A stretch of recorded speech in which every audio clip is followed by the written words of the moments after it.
Hello guys, welcome back to my YouTube channel. I hope all of you guys are having an amazing day so far. Today I'm going to be talking about some Chia scripts, and this one is called farmStats.sh. So we're going to be talking about this one, and as you see, it is going to grab your basic harvester performance / flow node and give you detailed information.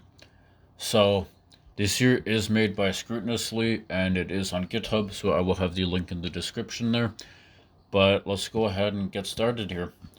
So for Windows, we do have to go ahead and download the software here, and it's not gonna work if we don't do this. So go ahead and hit save, and it should be very fast to download, and then it's gonna black out my screen there, but go ahead and allow it to make changes to the device.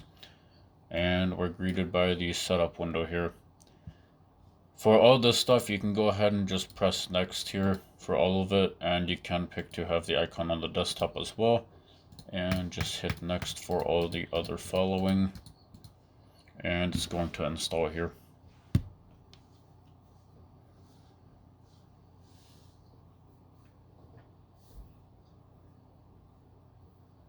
Alright, wonderful. Now that we have that installed, you can hit finish and it will open up the extra window there if you didn't uncheck that like me.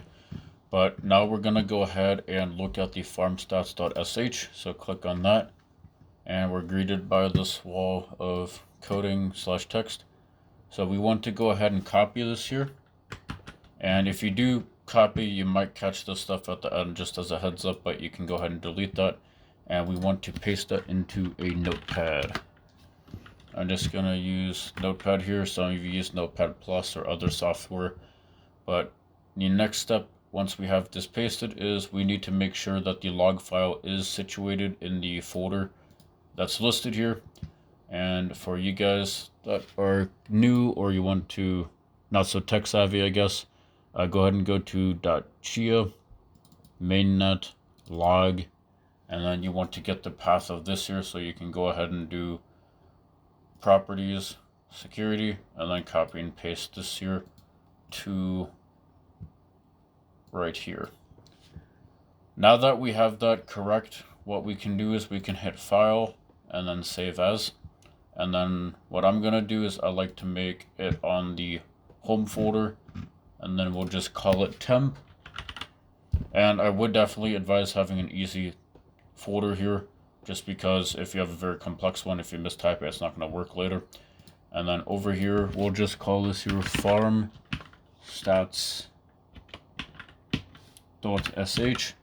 And then, like I said, you want to make sure that you know how to spell it, because it's going to spit out an error if you don't or you spell it wrong. And then go ahead and do save as type, and then hit all files and go ahead and save. Now that we have that saved, we're going to look for the git bash icon. So right here, if you don't have that, you can find it in the start menu, or you can just type in git bash and open it from there. And you're going to be greeted by a terminal window here.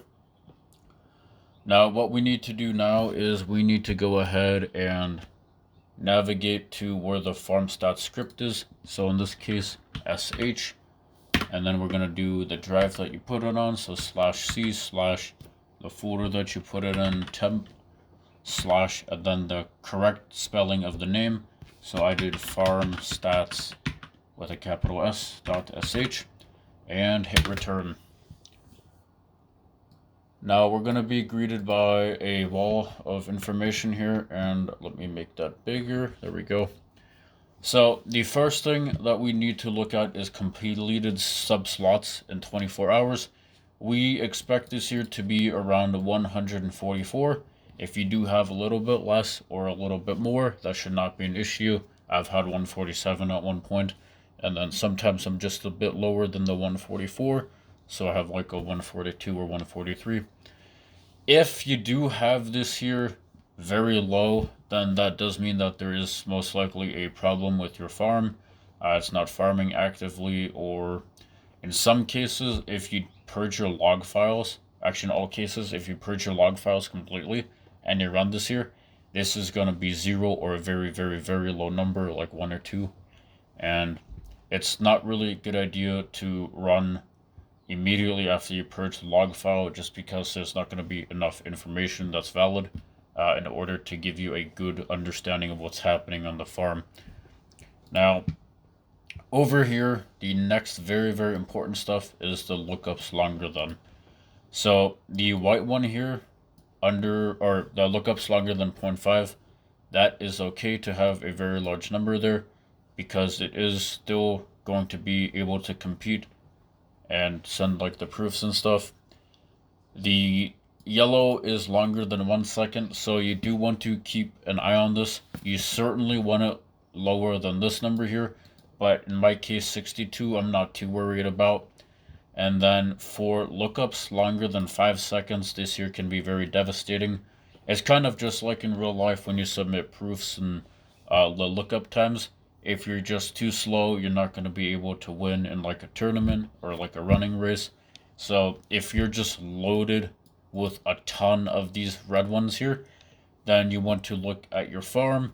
It might be software that's causing it, it might be hardware that's causing it, and you'll probably have to end up unplugging, replugging, maybe reinstalling, just to see if we're able to reduce that number. Because like I said, the first two are okay.